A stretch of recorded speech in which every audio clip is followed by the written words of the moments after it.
अस्सलामु अलैकुम वरहमतुल्लाहि वबरकातुहू।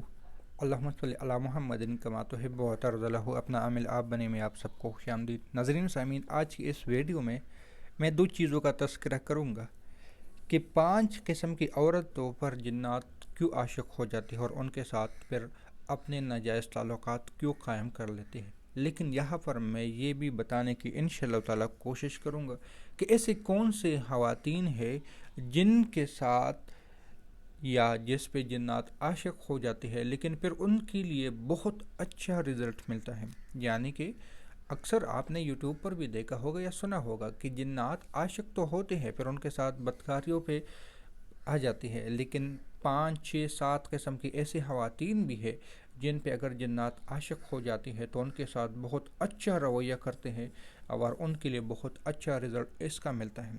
तो लिहाजा मैं इंशाअल्लाह ताला इस वीडियो में कोशिश करूँगा कि दोनों साइडों पर बात कर लो। अब सबसे पहले कौन से ख़वातीन है जिस पे जिन्नात अगर आशिक हो जाती है तो उनके साथ बहुत बुरा हो जाता है। पहले मैं बुराई वाली बात कर लूँ, बुरा बुरा हो जाता है। उनमें से एक तो ये है कि सर पर दुपट्टा नहीं, सर पर अगर दुपट्टा नहीं है तो इस पे जिन्नात बहुत जल्दी आशिक हो जाएंगे। फिर दूसरा है नंगा हाथ या आधे बाजू। अब ज़्यादातर इलाक़ों में ये एक आम रूटीन बन चुकी है, ख़ासकर घर के अंदर नंगा बाजू। वो बाजू यहाँ तक भी हो सकता है या ऊपर तक भी हो सकता है। ये अब बदकिस्मती से ये एक और बात जहन में आ जाती है कि मैं तो घर में हूँ, चलो घर में तो भाई है, बहन है, बाप है, इनसे क्या पर्दा। लेकिन यहीं पर हमारी कमज़ोरी होती है कि एक पहले से हम खुले बाजू में फिरते हैं, फिर दूसरा हम कोले सर यानी दुपट्टा नहीं होता, फिर तीसरी जो बदकिस्मती होती हैं वो वाशरूम की जो दरवाज़ा कम वक्त है ना वो खुला रहता है। अब यहाँ पे मसला बन जाता है। एक तो ये है कि चलो बाप से कोई पर्दा नहीं है, बस जो आदत है आदत बन चुकी है, भाई है कोई बात नहीं, मेरा भाई है, मैं उसके सामने इतना अगर पर्दा ना करूँ तो कोई हर्ज नहीं, सर पे दुपट्टा है क्योंकि मेरा भाई है, उसने मेरी तरफ कौन सी बुरी आंख से देखना है, एक ख्याल आता है लोगों के जहन में। लेकिन वहाँ पे एक और मसला जो होता है जो ना नज़र आने वाले हैं, मसला यही होता है कि वहाँ पे वाशरूम होता है और उसका हम एक तो दुआ का इख्तिमाम नहीं करते, दूसरा दरवाज़ा बंद करने की इख्तिमाम नहीं करते। एक खुला सर, दूसरा खुला बाजू। अब एक और मसला भी आ चुका है, जिस तरह हम मर्दों के गिरेबान में लॉक के बटन होते हैं, यहाँ पे इस तरह ये बटन होते हैं, ये बटन अब ख़वातीन ने अपने गले में ये बटन लगाने डालने शुरू कर दिए। अब ये अल्फाज को बयान करते हुए शर्म एक आ जाती है कि बंदा क्या कह रहा है, अजीब से अल्फाज होते हैं, लेकिन मैं अगर बयान न करूँ समझाऊँ ना तो फिर भी मसला होता है, क्योंकि लाज़मी बात है इस बयान को घर वालों ने सुनना होता है, ख़वातीन ने सुनना होता है, एक अजीब सी ज़ुबान साथ नहीं देता। लेकिन क्या करूँ, पहले सिर्फ मर्द के सीने पे ये बटन लगे होते थे, अब ख़वातीन की सीने पर भी ये बटन लग गए हैं और उन्होंने एक पेशेंट बना रखा है, लिहाजा उनका सीना खुला नज़र आता है। बेशक घर में हो, ये मैं घर की बाहर बातें नहीं कर रहा, ये बात याद रख लेना। आप जितना भी पर्दे में जाओ, घर से बाहर जितना भी पर्दे में जाओ, अल्लाह आपकी पर्दे में बरकत डाल ले और पर्दा आपको नसीब कर ले, लेकिन घर के अंदर फिर क्या करते हो। तो तीसरा तो ये हो गया कि यही एक और चीज़ भी है कि इस्लाम ने घुटनों पे यानी हड्डियों की जो पैरों की घुटनी है उसको छुपाने का हुक्म दिया है। ये एक बहुत बड़ा राज है, मर्दों के लिए नहीं, ख़वातीन के लिए।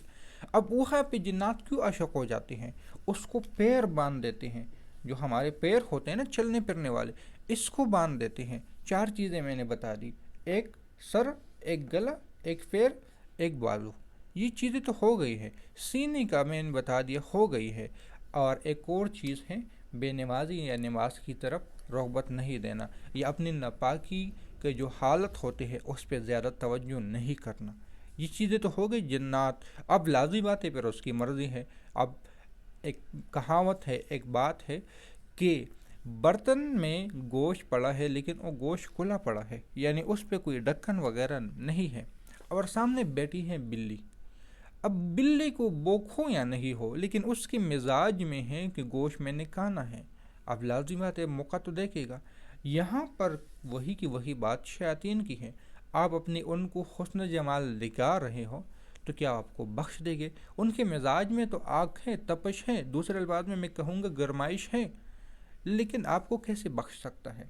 تو یہ ہوتا ہے کہ پھر ان پہ عاشق ہوتا ہے اور پھر ان کو عجیب و غریب مسائل میں مبتلا کر لیتے ہیں، یہاں تک کہ بعض خواتین کو پھر ناپاکی کے دن بھی بند ہو جاتی ہیں، کئی کئی مہینے، کئی کئی دن یا تھوڑے سے وقفے کے لیے آتی ہے، کیونکہ ایک طرف اس کی ناپاکی کے دن جنات کا ایک اور نظام ہے، میں اس طرف زیادہ بحث نہیں کرنا چاہتا کیونکہ میں ابھی بھی اتنی باتیں سمجھانا لیکن مجبوری ہیں کہ یہ گھر کے اندر بھی اگر آپ اس طرح بغیر دوپٹے کے، بغیر کولے بالوں کے، تو یہ چیزیں آپ کو بہت بآسانی لگ جائے گی، آپ کو کچھ کرنے کی ضرورت نہیں پڑے گی۔ اب آپ جس طرح کہہ رہے ہو چلو میرا بھائی ہے، میں اسے پردہ یعنی اتنا کوئی ضرورت نہیں ہے، بچپن سے میرے ساتھ رہا ہے، اس کی بری نظر میرے اوپر کیسے پڑ سکتی ہے؟ لیکن اسی گھر میں جو آپ کے اور نہ نظر آنے والی چیزیں رہ رہی ہے، وہ تو آپ کا بھائی نہیں ہے، آپ کا بہن نہیں ہے، آپ کا جاننے والا نہیں ہے، ان کے سامنے تو ایک عجیب ہے، ایک گوشت پڑا ہے، گوشت کا ٹکڑا ہے، اور جب اس کی جی میں آ جائے اس کو نوچ لے، دبوچ لے اور اپنی مرضی سے جیسے اس کو کھائے، کچا کھائے یا پکا کے کھائے، یہ اس کی مرضی ہے۔ اب آتے ہیں اچھی خواتین کی طرف کہ کون سی خواتین کی جنات دوست بن جاتی ہیں۔ اب ظاہر بات ہے اس کے برعکس ہی ہوگا، واش روم کا دعا کا اہتمام ضرور کرنا ہوگا تاکہ وہاں پہ نیک ارواح آپ کی خدمت کے لیے آ سکے۔ اب آپ نے برے جنات کو بند کیا تو نیک ارواح آپ کی خدمت کے لیے ضرور آ جائے کریں گے۔ واش روم کی دعا یا واش روم کا دروازہ بند ہونا یہ اپنے آپ پہ ایک پورا عمل ہے۔ دوسرا، سر کا ڈھکنا، سر کا ڈھکو گے، سر اپنے دوپٹے میں ڈھکو گے تو وہاں پہ لازمی بات ہے فرشتوں کا نزول ہوتا رہے گا۔ تیسرا، اپنے گلے کا، اپنے بازو کا ڈھکنے کا اہتمام، نماز کا اہتمام، جب یہ چیزیں کرو گے تو وہاں پہ آٹومیٹکلی روحانی مخلوق آتی ہے، اور وہ کیسے آتی ہے؟ وہاں پہ چلے کی ضرورت نہیں ہوتی۔ ایک دو دن پہلے میں ایک شخص کو سمجھا رہا تھا، اس نے کہا میں آپ کے علاقے میں آ کے عمل کرنا چاہتا ہوں۔ میں نے کہا آپ میرے علاقے میں اگر عمل بھی کرو گے تو آپ کو کامیابی نہیں ملے گی۔ یہ ایک بات ہے، میں آپ کو یہاں پہ تھوڑی سی بتا دوں، اندازاً کہہ سکتا ہوں کیونکہ میں ہوں خیبر پختونخوا کا۔ اب آپ نے پڑھائی کرنی ہے کسی جن کو قابض کرنے والی، تو وہاں پہ آپ کے اگر جن قابض بھی آ جائے تو ان کی بات چیت میں تھوڑا سا ہلچل ہوگا۔ میں اس بات کو کلوز کرنے کی کوشش کرتا ہوں، یہ بات پھر لمبی ہو جائے گی۔ یہاں پہ واپس اپنی بات کی طرف آتا ہوں کہ جب آپ پڑھائی کرتے ہو، آپ کی زبان سے جو نور نکلتا ہے، آپ پردہ کرتے ہو، اس کا اپنا ایک نور ہے، یہ بات یاد رکھ لینا۔ آپ کے ہاتھ چھپے ہوئے ہیں، اس کا اپنے سینہ چھپا ہوا ہے، اس کا اپنا ایک نور نکلتا ہے۔ جس طرح خوشبو آپ ایک جگہ پہ لگاتے ہو نا، تو جہاں سے گزرتے ہو ہر جگہ خوشبو پھیل جاتی ہے۔ آپ کے پیر ڈھکے ہوئے ہیں، گھٹنے ڈھکے ہوئے ہیں، آپ کے اس جگہ سے ایک نور نکلے گا۔ ایک عجیب سی نظام ہے یہ، عجیب ایک معاملہ ہے، اس کو بیان کرنا، زبان سے بیان کرنا تھوڑا سا عجیب سا لگتا ہے کہ زبان سے بیان نہیں کیا جا سکتا۔ تو اس کے برعکس پھر آپ لازمی باتیں، نیک جنات، نیک ارواح، نیک روح آپ کے گھر پہ آئے گی اور آپ کی دعوتوں میں شامل ہو جائے گی۔ ہاں، پھر آپ تھوڑی سی برائی کی طرف جاؤ گے تو آپ کو روک بھی سکتی ہیں۔ یہ بات، یہ چیزیں ہیں، تو ان چیزوں سے احتیاط کریں۔ ملتے ہیں نئی ویڈیو میں، دعاؤں میں یاد رکھیں۔ اللہ حافظ۔